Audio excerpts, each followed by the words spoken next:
All right, I'm really looking forward to exploring this entire episode with you. The reason that I wanted to interview Dr. Aggarwal and Matthew Lindenmeyer, a physical and rehabilitation specialist, is because artificial intelligence is drastically and rapidly changing the entire medical industry. The way that we take care of our bodies, the information that we're able to learn about ourselves before seeking any type of treatment is changing swiftly. And because I'm predisposed to a few things that a lot of my genetic testing showed me, I really wanted to bring it to your homes. There's different tests that you can have run. You can approach your doctor and make sure that you're understanding the fulsome parts of your body, your health, and you can run things through different types of AI, whether it's Grok or ChatGPT, to ensure that your supplement routine is not conflicting with natural parts within your body. And either way, I just think this is a good episode that will help open your eyes. It will help you take control of your health. It will help you understand the landscape in which is changing very rapidly in front of us. As an example, the one particular reason that I had my genome sequence ran through New Amsterdam was because I have extreme muscle stiffness and soreness after workouts. And it's been a huge part of my life to be active and physically fit. But in really pressing my concierge doctor, Dr. Frater, to have my genome processed so that I could have that full understanding of it, I was left with this understanding and insights to what Brody's myopathy is, or Brody's muscle syndrome. And it's pretty rare, but then it helped me understand the regimen that works for my body. And if you or your family have some type of predisposition, I'm adopted. I've never met my biological father. I don't know who he is. And so there's an entire part of my DNA that I just have no understanding of. I used to have a 23andMe. I've since deleted it. But what someone mentioned to me, which I believe is really interesting, is that if you had your kids' DNA ran through 23andMe, if your child had any desire of serving in Secret Service positions or some type of higher military capacity, or I guess country leadership, the type of risk that those people would be predisposed to, if that information was readily available through something like 23andMe, it would exclude them from being, I guess, a viable candidate, because a lot of the weaponry that's being actively explored today is that which relates to specific genetic targeting. So you can wipe someone out pretty quickly by having an understanding of what their genome is comprised of. Again, the reason I wanted to record this particular episode was because it's an interesting dynamic and shift that's before us. You see someone like Matt Lindenmeyer, who is hands-on working with his clients/patients to ensure that they're being treated as best as they possibly can. But whatever type of genome data is handed to him doesn't really or materially shape the way he interacts with his clients/patients. Yet someone like Dr. Aggarwal, he can absolutely use gene site mapping to ensure that whatever type of prescriptions are prescribed to his patients are actually prescriptions that are going to work well with whatever their predispositions are. Their genetic makeup, it'll actually process and metabolize in a friendlier way than just going through basic trial and error, which was kind of the way that people done it in the past. Either way, I hope you find this episode to be really useful. I absolutely love the science. And if you have any questions, feel free to reach out to us.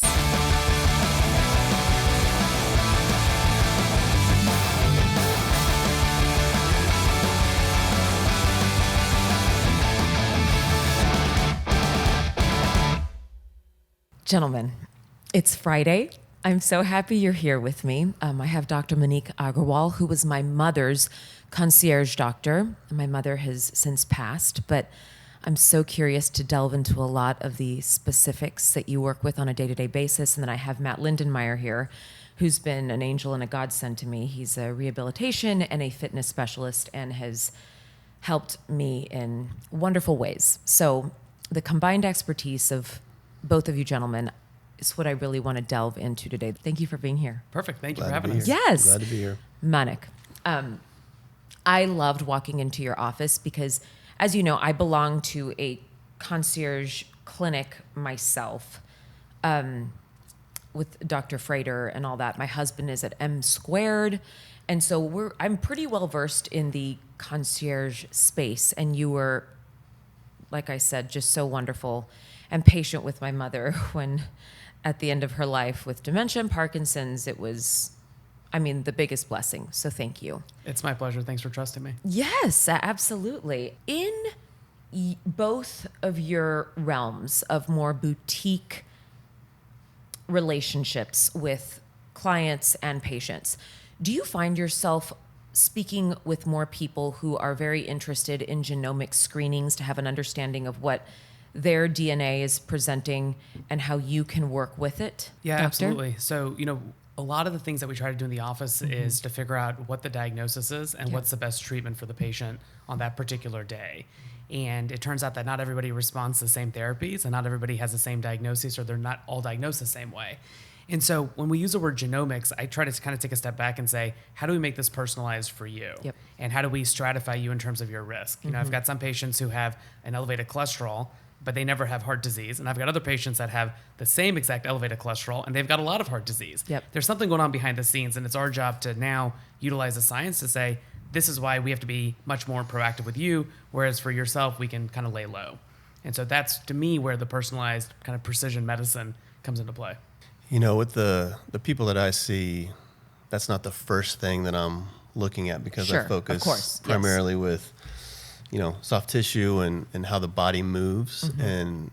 But I will say that when it comes to, I always talk about pillars that we're trying to focus on with fitness, and that's, how can we control sleep? How can we control nutrition? How can we control stress? And then the exercise bucket gets to be pretty big. So I focus on those four things initially. And once we make strides in those, if we still feel like there's areas that are deficient, or there's areas where we aren't progressing the way we'd like, then that's where I would refer out to a physician, somebody that's more knowledgeable about the genomic space, because, I'm a firm believer too in being an expert in what you're an expert at, and then referring out to the quality people when you're not. I'm really advocating that for, I guess, a bunch of my friends, and telling them, you all have to start here at the genome level. It'll really help you understand what you're predisposed to, what's right, what's wrong. And the way this even came up for me was back whenever 23andMe launched. That's whenever I found out that I had some predisposition to the factor V Leiden mutation, which is not great. And after that, it's kind of been a hobby of mine to become more well-versed in how that prohibits me from doing certain things or not. And now it's the Brody's muscle syndrome that is aggravating. My body basically has a whole bunch of like ripples after I work out, doctor. And the amount of pain and pressure that certain massage therapists have to apply to my muscles to experience any relief is abnormal. And it's just so much. That's why I pushed my now doctor to say, how can I figure out exactly what is going on with my muscle tissue? I just want an understanding, a full panel of it all.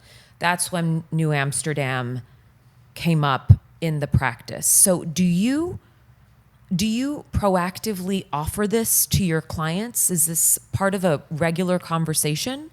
It is, in terms of organ-specific things. So I haven't gone through the process of New Amsterdam before, because that's a a comprehensive analysis of the genome. And I think the struggle that I've seen with those analyses are we don't know what to do with some of that information. It's not always actionable. I see. And so when I start ordering those personalized tests, we order them specifically for heart disease, specifically for cancer, and specifically for the risk of Alzheimer's disease. Okay. And so that's a lot of risk stratification. And so I had a patient recently in the office whose mom and dad both had Alzheimer's.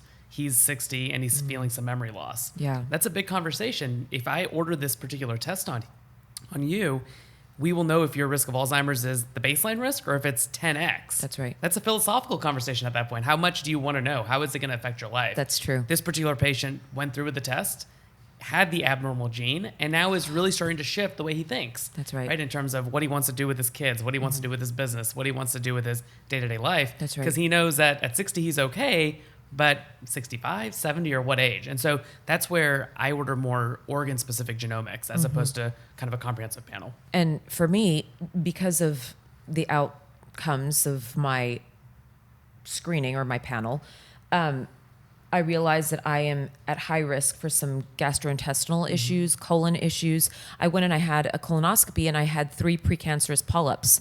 I'm at 40. I mean, I was so grateful for that.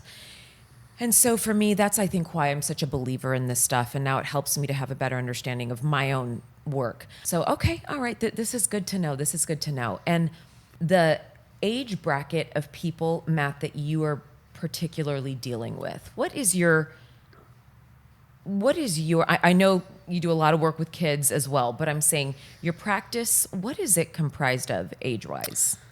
Oh, I'd say the mean age is probably somewhere in the probably mid 60s, early 60s. I see a lot of people probably in their 60s and 70s.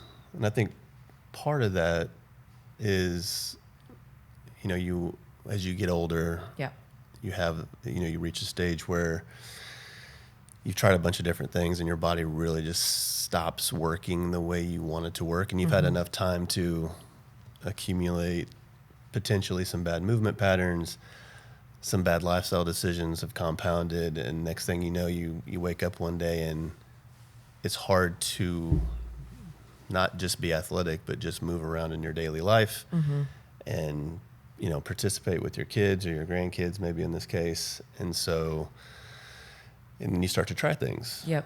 And I feel like when I start to see people, they've tried a lot of different things that might not have had the benefit that they were looking for, and they find their way to me at some point. So, but I'd say I predominantly work with people at this point that are in their 60s. But I've worked with some pro athletes, I've worked with some high school athletes and some younger people, but my sweet spot's probably in that 60s and 70s range.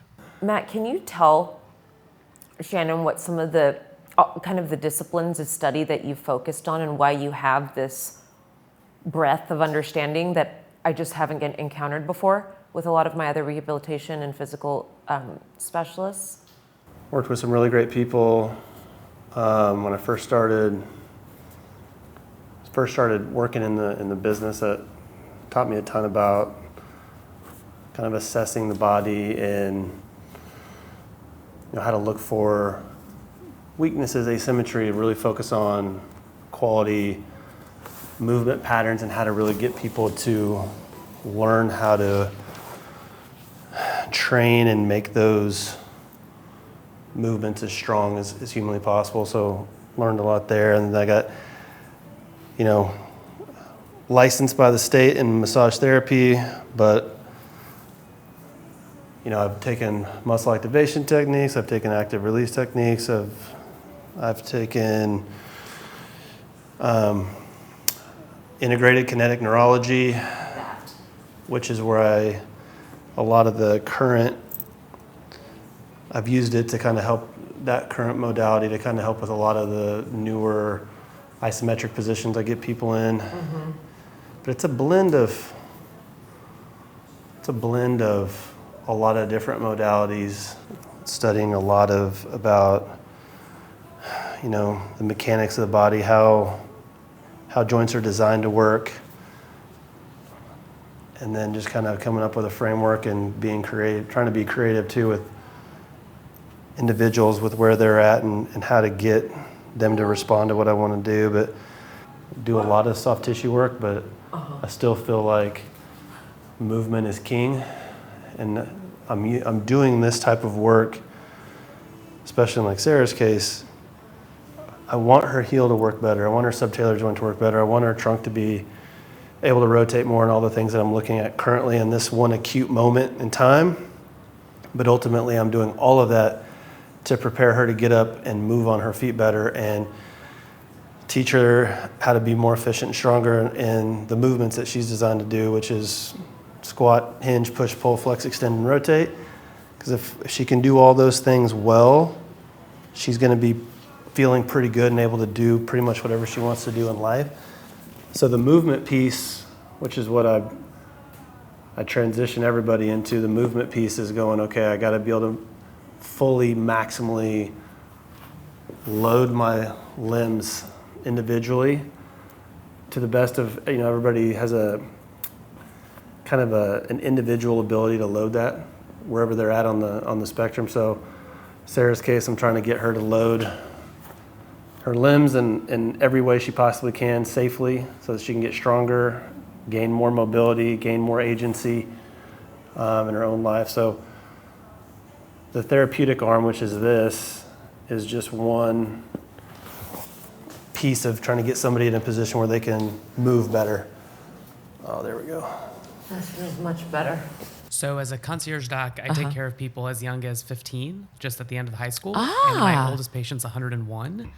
And so I see really everything from start to end. I would say my average age is probably late 40s, early 50s. Okay. And that's consistent with me being about 10 years out of practice. And so the goal is over the next 25 years that these folks will grow with me as I get older. And so I would say majority of my patients, probably 2/3 are male.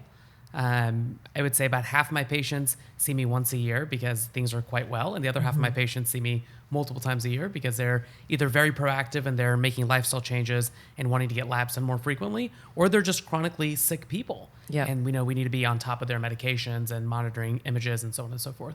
Okay, so 2/3 are male.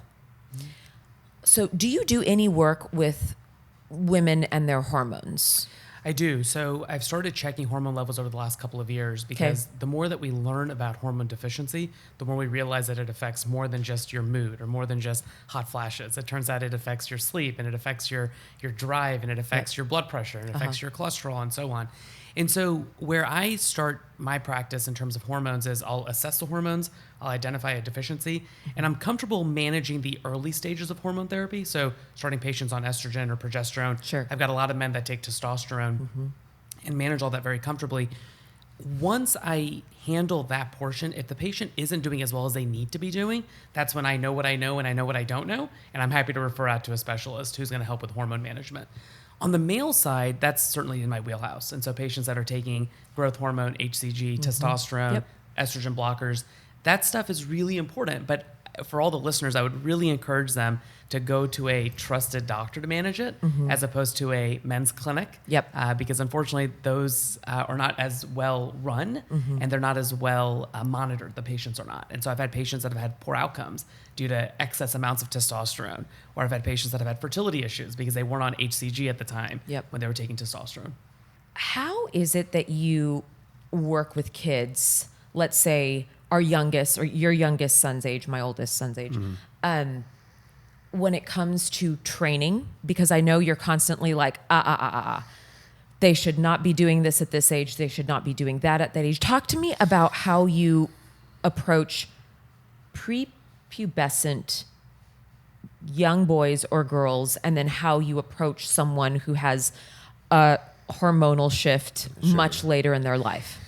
Yeah, it's interesting, especially in our culture in Dallas. We have a very sports forward, sports centric environment for our kids, and they're encouraged to specialize earlier and train earlier. And I'm just not a big fan of prepubescent children putting excessive loads to their body to try to build muscle when they're probably really not, physically and genetically and, ready to do that. Yeah.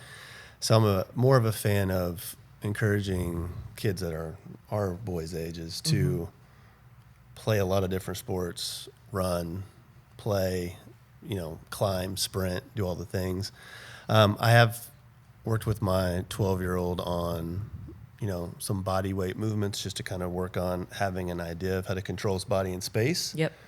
But that's controlling his body. I'm not adding any external loads to his body. And I do think that there's value in that. I think that there's, I'll touch on it at some point, but there's some basic fundamental human movements that we're all designed to do. Not my opinion. It's just how we're made. Yep. So if we can get our kids to just be really good at doing those movements just with their own body weight, they're going to be set up for success later when they actually do start training with loads more. When they start reaching 14, 15, they start puberty, they're actually, have increases in testosterone, growth hormone, they have the capacity to build muscle, then I think that's when you can start having a conversation about what that should look like. What about kids who start puberty at 12? Because there's some of that out there, as you know. I mean, right, Doctor? Well, how does that change the conversation for those parents and kids? I think it definitely makes it a little bit more of a conversation when they develop earlier. Yep. I still look at it though, I'm very conservative when it comes to training, and I'm very wary about the application. There's a range that, people should train in based on their individual abilities, and that's something we can discuss more later. But I'm just a little bit concerned with young kids, even if they start puberty early, of having the guidance and the coaching of knowing how much load they should put through a young body, even if it's starting to develop early. Why do you think we see so many darn injuries in kids who, it's crazy to me, but the amount of exercise, athleticism that's demanded, required, it just seems like it's so much more advanced and part of today's culture than it was when I was a child. Again, I wasn't raised in a hyper-competitive hub of the world, but I think sports specialization is part of it, where these kids don't have an off season and they play an unbelievable amount of games, and especially because of the sports culture here and the climate, outdoor sports kids play all the time. Yep. I mean, I'm looking back to when my kids were younger, and they're encouraged to specialize at 9 years old. I don't want to say back in my day, but we used to have seasons, and you would play, even if you had a favorite sport, there was a seasonality to it, and you'd play football or whatever your fall sport was, and then you had a good time with that. Then you transitioned to your winter sport, and then your spring sport, and then maybe you took some time off in the summer, and your body just, not only did it have a chance to recover, but it had a chance to get into a different set of movement patterns, because you have different sports that require different loads, different velocities on your spine or your hips or your knees, different ways that you move side to side. Some are have a lateral component, some are more straightforward, and it's a bigger concept than just, I need to rest. You can theoretically rest your body from one sport to the next, because you're kind of moving it in different ways. Now though, heavy sports specialization, kids are training, good or bad, at a younger age. And I also just think, as you look at the sports spectrum in general, kids are bigger, stronger, and faster, and they just are able to put more torque on muscles and tendons that I think we're seeing just don't always have the capacity to handle that stress, and they break. Do you think kids are bigger, stronger, faster, or do you think we just have a concentrated amount of hyper athletic families that have gravitated to one particular place in America, who push that on their children? Is that, and I'm interested in what you have to say about this. I would say that in my observation, I think that it's more, I think you're seeing it across multiple cities and multiple places. I don't think it's just a Dallas moment. I think if you looked across, especially the major sports states, California, Florida, where you have great climate, lots of people doing it, I still think you're going to see a propensity to have greater amounts of injuries. Yeah, I agree with that. What about you, doctor? What are your insights? So I've got patients that have young kids, and they Yes. ask me these kinds of questions. And in addition to what Matt's referring to, which I agree with, I try to emphasize the importance of nutrition and sleep, because a lot of these kids are going from school, which is obviously an important part of their day, and they're going from sport to practice. The most important part of The most important part, yes. And then they're going from practice to sport or to the game or to so on, and sleep gets compromised. And then their nutrition, they're just eating on the go from one practice to the other practice. And at some point, you do need a good balance of your proteins and your fats and your carbs. It's not just a high protein diet for a young kid, right? They need the cholesterol for brain development. They need the cholesterol for sex hormone development. So it's not that I push and say start having protein shakes on a regular basis, but it's just being aware, like having McDonald's on the way from one practice to another doesn't make you a good athlete. That's just not appropriate. And then sleep is the other element here, is that, after a long day of using your brain the entire day, but then also using your body for the entire afternoon, you've got to get rest, right? You've got to have restorative sleep. And so I've got some families who are the multi-sport athletes, and they've got 3 kids doing all the great things. I know. But then they're not sleeping, Yep. right? They sleep at midnight, they wake up at 6, and that's not adequate for an adult, right? Much less a 9th grader. It's tough because, right, I believe all parents are kind of, or hopefully trying to weigh the pros and cons constantly of, okay, if my kid is going to get into X program at X school, what do they have to do now in order to be able to play? Sure. Okay, so that's a good, I think, toe dip, at least on the hormonal piece. I've always had low progesterone, high testosterone. And then I had the factor V lead mutation, which prevented me from being able to carry pregnancies full term. I had a ton of miscarriages. Not a ton, but a few. And so that is interesting because I know my sleep has never been excellent. And as I get older, and my biological mother, she's still alive, my biological mother, she is very young, but she started and went through menopause, I think, by 44. So this is where I am starting to notice, at least in my body, I've been historically progesterone deficient. And I'm here noticing a lot of these patterns starting to creep up in my body. So what do you say specifically on the supplement side, things to consider for someone, I know my situation is a little bit unique, but who has these different layered factors involved with their health, but who wants to stay away from hormone therapy as much as I can, but to not devolve into this space of absolutely no sleep and hormonal hell. And then how I also want to dip over into the physiological space with you, Matt, but how would you even tackle this?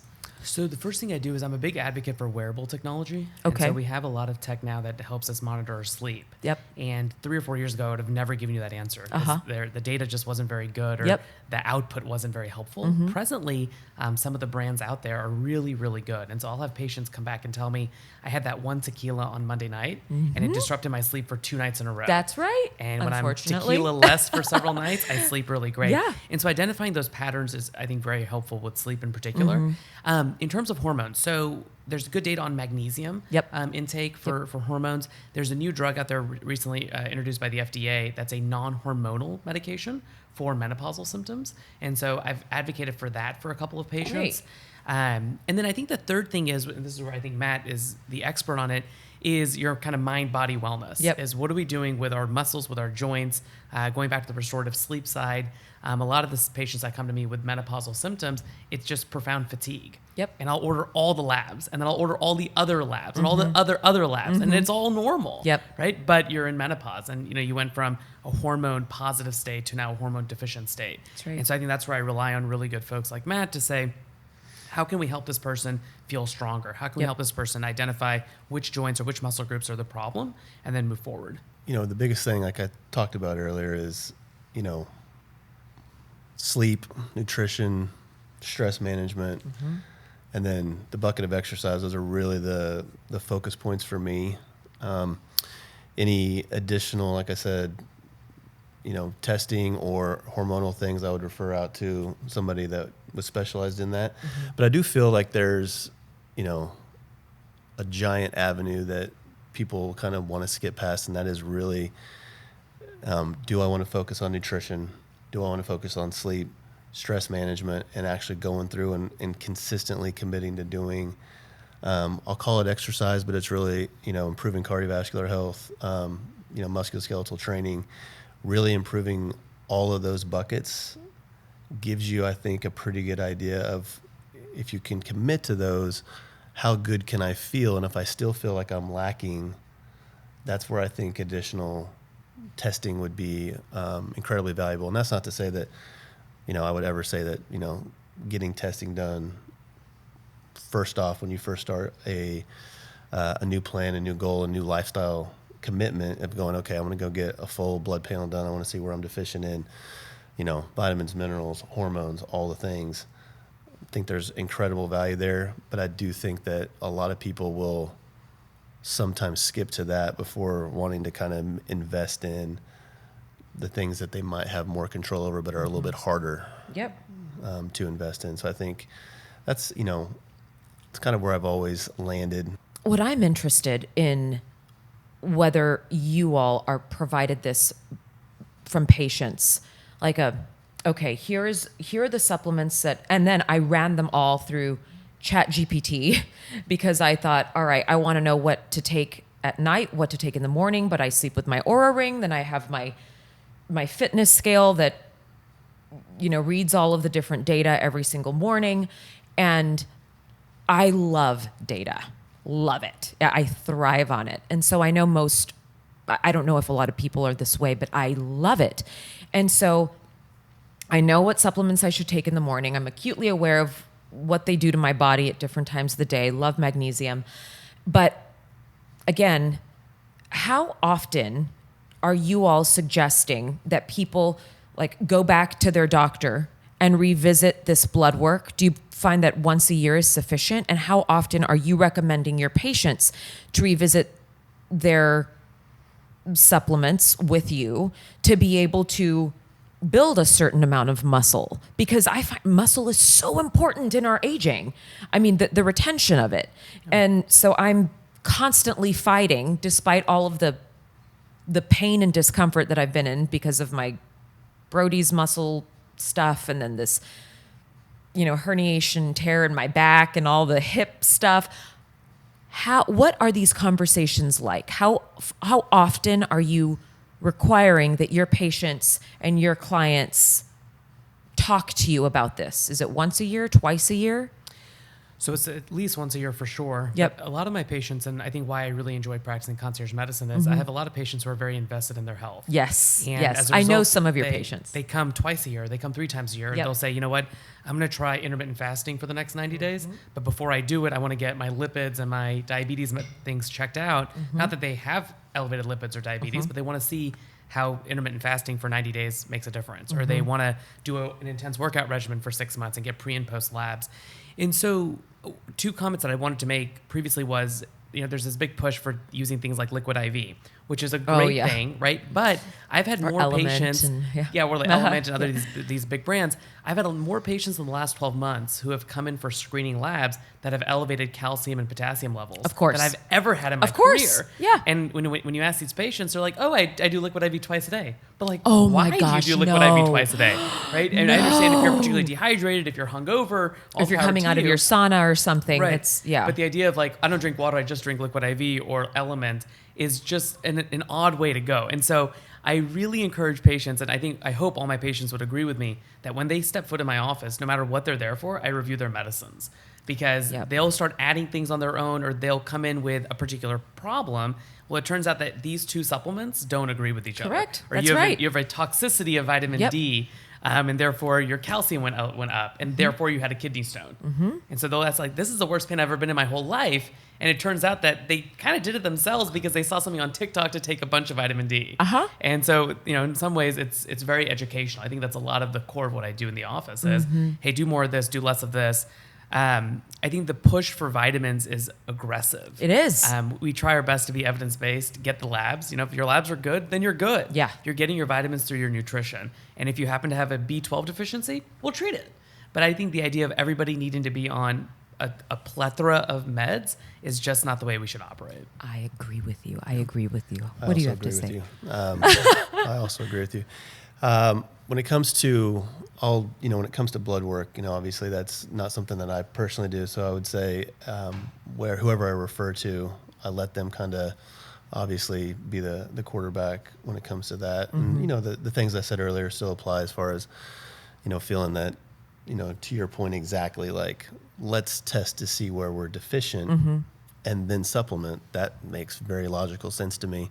Just to touch back on your point about muscle, which is probably one of the most underappreciated aspects in the field, is not just the building, but the maintaining of muscle as we age. So, one thing I am very adamant about talking to my people about is that they ingest an adequate amount of protein on a daily basis.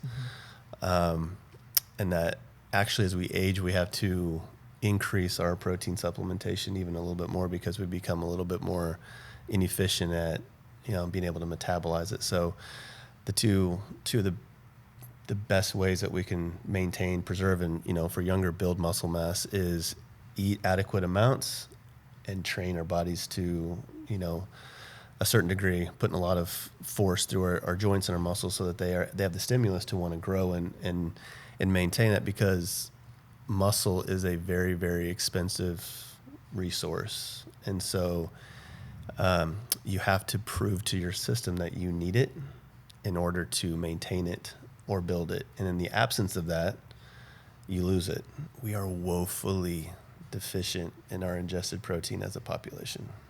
So that's something I really try to encourage people to do and be aware of, because I know education is probably the most important thing that we're trying to provide for the people that we work with. And that's one where I think people really have no idea how important it is. What kinds of protein, added protein in either shake form or supplement form, what are your favorite brands? I don't know if I have a favorite brand. What I advise patients is get a mix of animal-based and plant-based and natural. For my vegetarian or vegan patients, the animal-based is out of it. And so that makes it a little bit more difficult. Some patients that really inundate their system with a lot of eggs or a lot of dairy-based proteins, it just becomes a lot, or they get skin issues as a result of it. And so I try my best to mix pea protein, whey protein, and the natural proteins. For my meat-eating patients, it's a lot easier. I mean, just having meat as a food is the bulk of it. But I find Fairlife to be a good brand if I had to pick one, just because it's a small shake and it's 32 or 38 grams of protein. It's easily accessible. I, in fact, going back to the kids for a second, I have my kids split that a lot of mornings. Oh, cool. Because they like it. For them, it's chocolate milk, so they think they're having a treat. And then for my wife and I, we think we're having a treat. Because they're having protein to start their day. And so that's been a nice addition in our house. Great, thank you. And what about you, Matt? When it comes to recommendations, I mean, I want to meet people where they're at. I typically refer people to some type of whey as my kind of gold standard, and it depends on kind of their tolerance to, whey protein concentrate's going to be a little bit more for those with a sensitive lactose kind of. Medium, they're going to have a little bit more trouble with that. Isolate, I think, is a little bit more, it's kind of, the whey is broken down a little bit more. So it's a little bit more easily digestible, but then you have to also take into the account of calorically, some of them have more calories, more fillers, more other things. I tend to go for the most boring, unflavored, one ingredient as possible protein that I can possibly find. The brands escape me. I'm happy to give them to you later if you want to put them in your notes. But like I said, if I had a vegetarian or a vegan client, I would promote a plant-based protein under the the guys that we want to make sure that we have a complete amino acid profile, because that's the only issue when we have vegan, vegetarian people that we work with, is that not all vegetable or plant-based proteins are complete. Toggling back over to the genomics portion, that are perhaps a little bit more affordable than New Amsterdam. I know the concierge, it's kind of concierge based. It is, I think, only, and the cost range goes up to about $3,500. But there's Genome, Nebula, Genomics, Self-Decode, Gene by Gene, Veritas Genetics. Do you work with any and all of these, or is there one in particular that you work with, doctor? So, like I was saying before, I don't use one of the brands that does genomics for all organs. The ones that we do are more organ specific. So there's a big cancer company called Ambry, and so we work closely with them for cancer genetics. I'm thinking like BRCA1 and BRCA2, but about 90 other cancer causing genes. So I've got a patient that I take care of right now who has a particular gene that increases their risk of melanoma and pancreas cancer. Yeah. And so the guidelines for that are, we got to do annual scans on her pancreas. We have to do melanoma screens every couple of months because her risk is just that high. In terms of the brands that you mentioned, I don't have an affinity towards any particular one of them. I would say, I think this is an opportunity to mention that one test that we do order a lot of is food sensitivity testing. Yes. And so there's this push to think about something called leaky gut syndrome, which is fancy to say that in a normal person, if any of us can actually be normal, but a normal person, the gut is its own environment, and nothing should leave the gut and nothing should enter the gut. Well, we have understood that there are certain chemicals or certain things that you can consume that cause stuff from the gut to leave, and that can cause systemic inflammation, feelings of fatigue, bowel irregularities, and so on. And so a test that's been really helpful for patients is food sensitivity testing, and it'll identify very healthy things, like a patient could have a sensitivity to asparagus, and to different fruits and vegetables. And it turns out that that's why they're not feeling well, or that's why they feel more bloated and cramping. So it's not genetics by any means, but clearly there's something about their genetic makeup that is not processing eggs well, or white wine well, or what have you. And so I certainly believe in the personalized piece of it. I don't have enough experience to comment on one particular brand or the other. We feel like we've got a good handle on the groups that we do use. It's a very actionable set of outcomes, and we can do something with that. Do you have anything that you want to add there to any of these types of tests that are run for the gene site mapping that give people insights into what type of medication they're predisposed to work better with, and how that has translated to any conversations or possible conversations with your patients or clients? Yes, clients. I don't, like I said, deal a lot with genomics or genes with the type of work that I do. I do think it's interesting, though, when you look at the research on some of the diseases that we're talking about, being Alzheimer's, dementia, Parkinson's, that one thing I do try to educate my clients on is that my current understanding of the research is that one of the best things that you can do to reduce your risk of all of these diseases is to not only exercise, but to do heavy resistance training and have strong cardiovascular health. So when you look at, all of these diseases, one of the top 3 recommendations from all experts in all of these fields is you need to do strength training, and you need to have good cardiovascular health. So because that's my strong suit and my expertise, I tend to make sure I educate people on the value of what we're trying to do in that regard, because it is something that concerns me as well. Mental, dementia, Alzheimer's are things that are on top of mind. I've had it in my family. So one of the reasons why I'm so passionate about the type of work that I do is because it has, in my opinion, one of the biggest benefits for decreasing that risk. To say that there's no risk, I'm not saying that, but it gives you a better chance of decreasing your risk of developing some of these diseases based on some of the research that I've seen. Can you talk a little bit about just some of your clients, especially the ones who are in their 80s and doing competitions, I mean, lifting competitions, and the vitality that these people exhibit. I mean, it's crazy how you're, I guess, Well, the biggest thing I tell anybody that comes in, now I might have an average age in the 60s and 70s, but the design of the body is the same for everyone. Now it might start to function differently, and there might be some more restrictions as we get older, but if we train it to its potential always, and that means, everybody, in my opinion, has a potential that we can try to get to. If we can train it to a high level and keep it there, age will be a factor, but less of a factor. I have some of my strongest clients are approaching 80, and they're just as strong as any 40-year-old. I'll put that up there. It's just as strong as any 35 or 40-year-old that you're going to run into as far as their ability to express strength, mobility, no pain, highly functional, and have little to no restrictions in what they want to do on a daily basis. What about over to you, doctor, as far as this framework of patients in your practice? Our goal every day is to make healthcare easy. I think it's really hard to navigate which doctors to see, how to get labs done, which tests to get done. Because if you Google it or throw it into ChatGPT, you just don't know what the difference is between A versus B versus C. Correct. And so, I hope our patients would agree, or my patients would agree, that we try our best to promote their health and prevent disease. And if we catch something, we treat it aggressively. And I think knowing what we know and knowing what we don't know. So an important part of my practice is having a Rolodex of specialists who are really top notch, that if I don't know how to manage something, I'll give somebody a call and get that patient in quickly.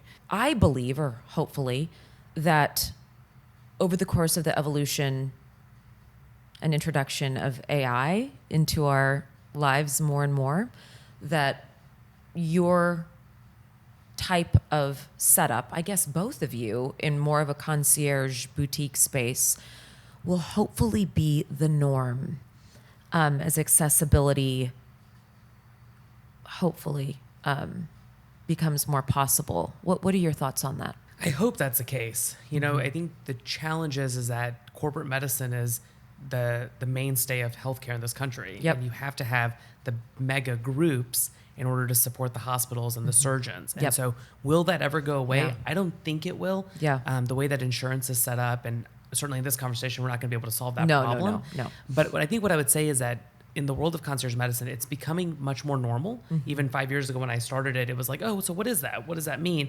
And now 5 years later, it's like, oh yeah, several of my doctors are concierge, or I know exactly what that's like. I would tell you from the care deliverer standpoint, I've seen what care is like on my end of it compared to what it used to be when I was not in it. And it's night and day. I mean, it's not a coincidence that I got my parents and my in-laws into this world, because I'm confident that they're going to get better care, more attentive care, more timely care because of it. And the other comment that I would say about AI is a big part of what my nurse and I do on a regular basis should be replaced by AI. And that would be really nice, because we'll be able to spend more time thinking about our patients, being with our patients, researching about our patients, and so on. And I think that's going to play even a bigger role on the corporate side, because obviously the volumes that they see are much different than what we do. And if you're able to get AI to just replace these very mundane things like prior authorizations and pre-certifications, that stuff is very time consuming and really doesn't require a lot of education. It's something that just has to get done. And so I'm an advocate on the consumer side. Obviously, AI will help you understand what your supplements are. But on our side, I think it will replace a lot of tasks that otherwise don't need to be done by us. That's right. Well, gentlemen, is there anything else that you want to add in for our viewers and listeners with respect to wearable technology, your practices, your patients, clients, anything? I would just say that when it comes to AI, I think in my line of work, I think it's going to be hard to have AI provide a lot of value in just that, like the type of work being very subjective. And so I'm a big proponent of, I guess the thing I would say the most is that people need to commit a lot of time to truly educating themselves, not just on, supplementation and nutrition and things like that, but really from my standpoint with what I do, most people don't really understand how their bodies are supposed to work and how they're designed to work, and that there's a frame and a methodology to go about trying to learn, analyze, and start to perfect movement that you were designed to do to the best of your ability. And that's where I think the type of work that I do is a little bit different, in that I don't think that people have an idea of that there is a particular way that they're designed to move, and that the further they get away from it, the less quality, the less efficiency they have, the worse they feel. And so, having an education and a knowledge and a plan of attack to bring you back to your own design, not my opinion, your own design, gives you the best chance to feel as good as you possibly can, because I think that that's something that's lacking in a lot of the people that I come across and work with initially, at least, is they don't understand how their body's supposed to work. And I feel like that is something that everybody should know, have an idea of how their body's supposed to work. Yep. I think my last comment would be just encouraging patients to be an advocate for themselves. The number of patients that come into our office who don't know what medicines they take or why they take them, that's an important part of your own health, right? You have to know why you take what you take and how you can try to avoid taking certain things. And ask questions to your doctor. I mean, we're here to help you ultimately. When patients, every one of my patients at the end of a visit, I say, is there anything else you want to talk about? And I really mean that, because sometimes the most important thing, or that one thing that their wife asked them to ask me, that's when it comes up. Yeah. And it turns out that that's actually the most critical part of the whole conversation. Yeah. And so I would always encourage you that when you have a doctor's visit coming up, no matter if it's with your cardiologist or your internist like myself, have a list of questions or have a list of thoughts to say, you know what, this thing is bothering me, or what do you think about this medicine? Or, hey, I read this. And I would argue that most doctors enjoy that conversation. We enjoy taking care of people that want to be in good health. Yep. And so just being prepared going into a doctor's visit, I think, is really critical. It'll make your health outcomes that much better. Thank you for being here. Of course. I Thanks, appreciate Sarah. it. Thank you. Yes, It's fun. yes.